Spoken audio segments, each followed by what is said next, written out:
அதில் ஒரு 2.5 table spoon அளவுக்கு எண்ணெய் சேர்த்துருக்கிறேன். நான் இன்னைக்கு வந்து ஒரு 5 மீடியம் சைஸ் உருளைக்கிழங்கு இந்த மாதிரி ரவுண்டாக கட் பண்ணி எடுத்து வச்சுக்கலாம். எண்ணெய் சூடானதுக்கு அப்புறமா கடுகு போட்டு நல்லா பொரிய விட்டுருங்க. இதுலேயே ஒரு 1/2 டீஸ்பூன் அளவுக்கு கடலைப்பருப்பையும் போட்டு செவக்க விட்டுறலாம்.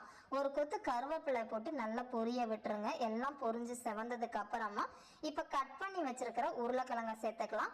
உருளைக்கிழங்கை ரொம்ப மெல்லீஸாக கட் பண்ணிடாதீங்க, கொஞ்சம் தடிமனாக இருந்தால் தான் உடையாம அதே ஷேப்ல இருக்கும் நமக்கு. இப்போ இதுக்கு தேவையான அளவு 1 டீஸ்பூன் அளவுக்கு உப்பு சேர்த்துருக்கிறேன்.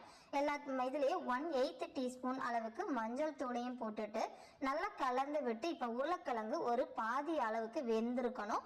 அதுக்கப்புறமா தான் நம்ம மசாலா சாமான்கள் போடணும். இப்போ மீடியம் தீயிலே ஒரு 2லேருந்து 4 நிமிஷம் இப்படி மூடி வச்சிங்கன்னா நல்லா ஒரு 3/4 பதத்துக்கு நம்மளோட உருளைக்கிழங்கு இந்த மாதிரி வெந்திருக்கும். இப்போ வந்து 1 டீஸ்பூன் அளவுக்கு சீரகத்தூள், 1 டீஸ்பூன் அளவுக்கு மிளகுத்தூள், 1 டேபிள் ஸ்பூன் அளவுக்கு தனியாத்தூள் அதாவது கொத்தமல்லி தூள் சேர்த்துருக்கிறேன். ஒரு 1லேருந்து 1.25 டேபிள் ஸ்பூன் அளவுக்கு மிளகாய் தூள் போட்டுட்டு நல்லா கலந்து விட்டுருங்க. காரத்துக்கு ஏற்ற மாதிரி நீங்கள் மிளகாய் தூள் சேர்த்துக்கலாம். எல்லாத்தையுமே இந்த மாதிரி கலந்துட்டு மீடியம் தீயிலே ஒரு 4 நிமிஷம் வேக வச்சோம் அப்படின்னா நம்மளோட உருளைக்கிழங்கு வறுவல் தயாராகிடும். இந்த மாதிரி இருக்கிறப்ப எடுத்துக்கலாம். இன்னும் முருகலாக வேணுமா இன்னும் கொஞ்சம் நேரம் வேக வச்சிங்க அப்படின்னா நல்ல ரோஸ்ட் ஆகிடும். இந்த உருளைக்கிழங்கு வறுவல் நான் இப்போ வந்து இந்த ஸ்டேஜ்லேயே எடுத்துக்க போகிறேன். இதே மாதிரியே நீங்களும் செஞ்சு பாருங்கள். இந்த சுவையான உருளைக்கிழங்கு வறுவல் எல்லா வகையான சாதத்தோட சாப்பிட்றப்ப டேஸ்ட் ரொம்ப நல்லா இருக்கும்.